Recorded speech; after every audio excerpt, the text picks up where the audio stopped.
নমস্কার, আমি তোমাদের সবার প্রিয় হাসি খুশি মিঠুদি। আজ আমি তোমাদের কাছে নিয়ে চলে এসেছি ম্যাজিক করে কি করে 4 মিনিটে দই মাছ রান্না করা যায়। কি ভাবছো বন্ধুরা, আমি 4 মিনিটেই এই রান্নাটা করে ফেললাম? না না না না, একেবারেই না। বেশ কিছুটা সময় লেগেছে আমার এই রান্নাটা করতে। তো তোমাদের কাছে আমি 4 মিনিটে রেসিপিটা নিয়ে চলে এসেছি।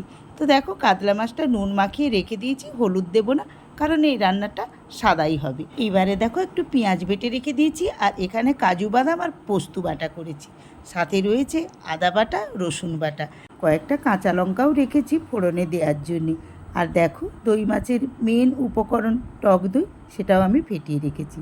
ফোড়নে দেওয়ার জন্যে জিরে, এলাচ, লবঙ্গ আর দারচিনি রেখেছি। তেল গরম করতে দিয়ে দিলাম। প্রথমে আমি মাছগুলোকে হালকা করে ভেজে নেব, এপিঠ ওপিঠ করে। তো বন্ধুরা, এই দই মাছটা আমি আগে অন্যরকম করে করেছিলাম, তো আজকে একটু আমি কাজু আর পোস্ত দিয়ে করেছি, তো দুর্দান্ত লেগেছে খেতে। তাই ভাবলাম বন্ধুদের সঙ্গে একটু রেসিপিটা শেয়ার করে নিই। তো দেখো বন্ধুরা, হালকা করে মাছটাকে আমি এপিঠ ওপিঠ ভেজে রেখে দিয়েছি, আর পোড়া তেলটা ব্যবহার করলাম না। নতুন করে আবারও কড়াইতে একটু তেল দিয়ে গরম করে দুটো শুকনো লঙ্কা আর সেই গোটা মশলাগুলো দিয়ে দিলাম ফোড়নে। তারপরে দেখো, একটু ভাজা হয়ে যেতে পেঁয়াজ বাটাটা আমি প্রথমেই দিয়ে দিলাম।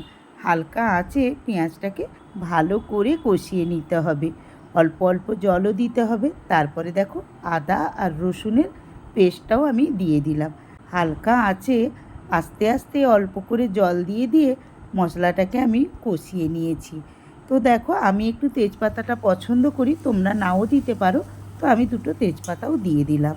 তারপরে দেখো, আস্তে আস্তে মশলাটা আমার ভাজা হয়েও গেছে, তেলটাও ছেড়ে দিয়েছে, এই যে দেখতে পাচ্ছ। এইবারে আমি ওই যে কাজু বাদাম আর পোস্ত একসঙ্গে বেটে রেখেছিলাম, সেটাও আমি দিয়ে দিলাম।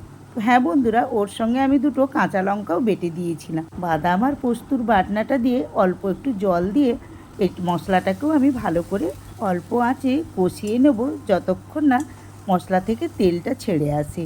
তো বন্ধুরা, আমার এই রান্নার রেসিপিটা তোমাদের কেমন লাগছে আমার কমেন্ট বক্সে অবশ্যই কমেন্ট করে জানাবে। আর তোমরাও কি করে দই মাছ করো সেটাও আমার সঙ্গে শেয়ার করে নেবে।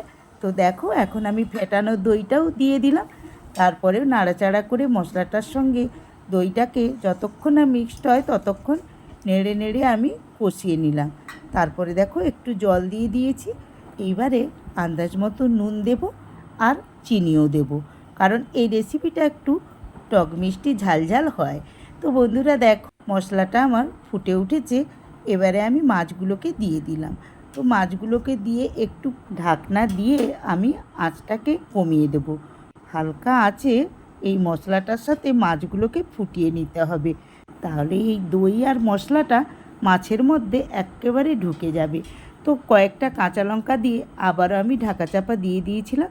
তো দেখো, এখন আমার দই মাছের রান্নাটা থেকে তেল বেরোতে শুরু করেছে এবং রান্নাটা শেষের মাথায় চলে এসেছে। আমি একটু গরম মশলার গুঁড়ো দিয়ে দিলাম। তো বন্ধুরা, আজকের এই রান্নাটা প্রত্যেকেই ট্রাই করে দেখো, আশা করছি ভালো লাগবে।